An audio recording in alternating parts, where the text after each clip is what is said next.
پر سوشل میډیا باندې له افغانانو سره د ایران ظلم په هکله باندې اوازې ګرځي او پر دغه باندې د افغان طالبانو د خاموشي او پر دغه باندې د پښتنو راپارونکې جذبې د دې په هکله مکمل معلومات سره شریک کوو.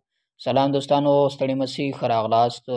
له نوي خبرونو سره ستاسو په خدمت کې حاضر یو. دا ویډیو تر پایه وګورئ او چینل هم سبسکرایب کړئ.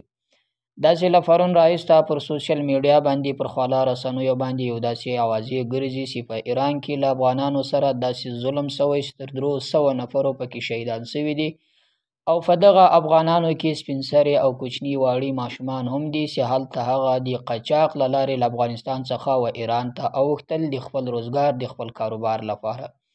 خو د ایران د حکومت له طرفه په ظلمانه ډول باندې پر دغو باندې داسې فایرنګونه شوي چې په هغه کې زیات حده پورې تر 300 نفرو شهیدان شوي دي. خو افغان طالبانو تر اوسه په دې تړاو باندې څه نه دي ویلي او هغو ویلي دي چې موږ حقیقت ته ورسیږو بیا به خپل یو بیان جاري کوو.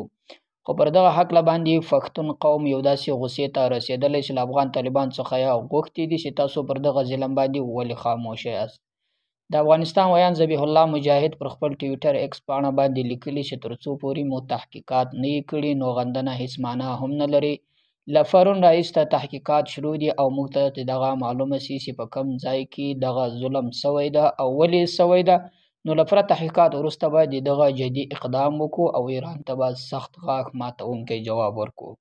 د افغانستان د تیر نظام عسکرو هم له افغان طالبانو څخه دا غوښتي دي چې زر تر زره دي دغه پلټنه وکړي او زر تر زره دي ایران ته غاښ ماتونکی جواب د افغانانو د شهادت په باره کې ورکړي او د افغانانو بدله دي ځینې واخلي. او دغه رقم حامد کرزي هم پر طالبانو باندې غږ کړی چې د وطن ساتونکي فی الحال تاسو یاست، د وطن واکمنان تاسو یاست، نو دغه ولس ذمہواري ټوله ستاسو ده او دا ساتنه به کوئ او څوک چې پر دغه باندې ظلم او زیاتی کوي له هغه څخه به هم بدل ضرور اخلي.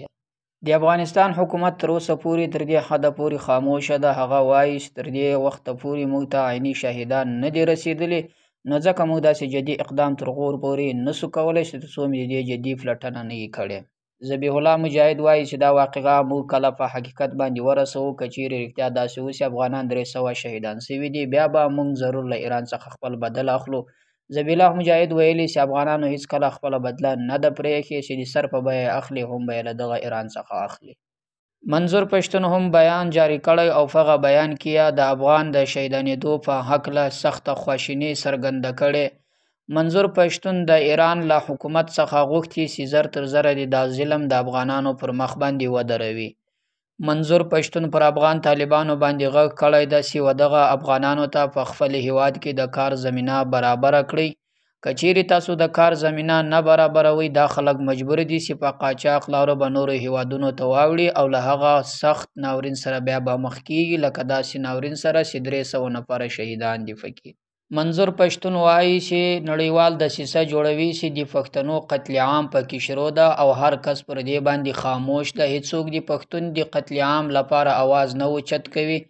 منظور پښتون وایي چې د پښتنو د قتل عام د مخنیوي لپاره یوازینۍ لاره موږ ته هغه راپاته چې په پښتون قومي جرګه کې چې کمې پریکړې وشوې په هغه باندې به موږ عمل کوو. که چیرې په هغو پریکړو باندې موږ عمل وکړو نو کېدلی شي چې د پښتنو د قتل عام مخه موږ ودروو. که چیرې په هغه پښتون قومي جرګه پریکړو باندې عمل ونه کړل شي نو بیا ناممکنه ده چې د پښتنو د قتل عام لپاره د موږ یو بل داسې اقدام اوچت کو. او بل طرف ته منظور احمد پښتون پر خپل فیسبوک پاڼه باندې یو بیان جاری کړی او په دې کې ویلي چې له 2 ورځو نه بعد به په ټول پښتون وطن کې ولسي پاڅون شروع کیږي.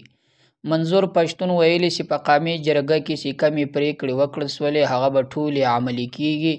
منظور پښتون مخالفینو ته ویلي چې هغه خلک چې د قومي جرګې په هکله خنډونه جوړوي او وایي چې دا یوه ناکامه جرګه وه چې دغه پریکړې به هیڅکله عملي نشي. منظور پښتون ویلي چې یوازې د موږ خبرې تر جرګې پورې نه ولې دغه خبرې به ټولې عملي کیږي. منظور پښتون خپل کارکنانو ته ویلي چې تاسو ته کم مسؤلیت در سپارل شوی ده هغه به تر سره رسوي او د خپلې پارټۍ و مشرانو ته د خپل ګوند و مشرانو ته ویلي چې له هرې ضلعې څخه چې تاسو ته ما د 300 نفرو ویلي هغه به راټولوي او هغه د هرې ضلعې 300 نفره به د پښتون وطن د حفاظت لپاره کار کوي شپه ورځ. په کم ځای کې چې له پښتنو سره ظلم کیږي هغه ځای ته به هغه خلک ضرور ځان رسوي او خپل جدي اقدام به کوي. او دغه رقم د پاکستان وزیر اعظم شهباز شریف یو ځل بیا افغانستان ته ګوته ونیوه او اخطار یې ورکړی او له افغان طالبانو څخه یې دا وغوښتل چې د تاسو له طرفه یو ځل بیا پر پاکستان باندې دهشتګردي داخله شوې ده. شهباز شریف ویلي چې له افغانستان څخه اوس هم ترهګري را روانې په پاکستان کې امنیت خرابوي. شهباز شریف دا خبرې بعد له هغه کړې چې کله له پښتون قومي جرګې نه یوه ورځ بعد په دې سهار باندې سمدستي په بنو کې د پولیس پر کیمپ چوڼۍ باندې د وسلوالو له طرفه حمله شوې. له هغه حملې نه بعد شهباز شریف نن یو پریس کانفرنس ته ویلي چې دغه ترهګري له افغانستان له لارو راځي او په پاکستان کې امنیت خرابوي. خو د افغانستان حکومت د دې په هکله تر اوسه څه نه دي ویلي. خو تر دې مخکې بار د افغان طالبانو له طرفه دا بیان جاري شوی چې هېڅکله موږ خپله خاوره د بل ملک په خلاف نه استعمالوو او نه چاته اجازت ورکوو چې زموږ له خاورې دې و بل هېواد ته ګواښ پېښ کړي.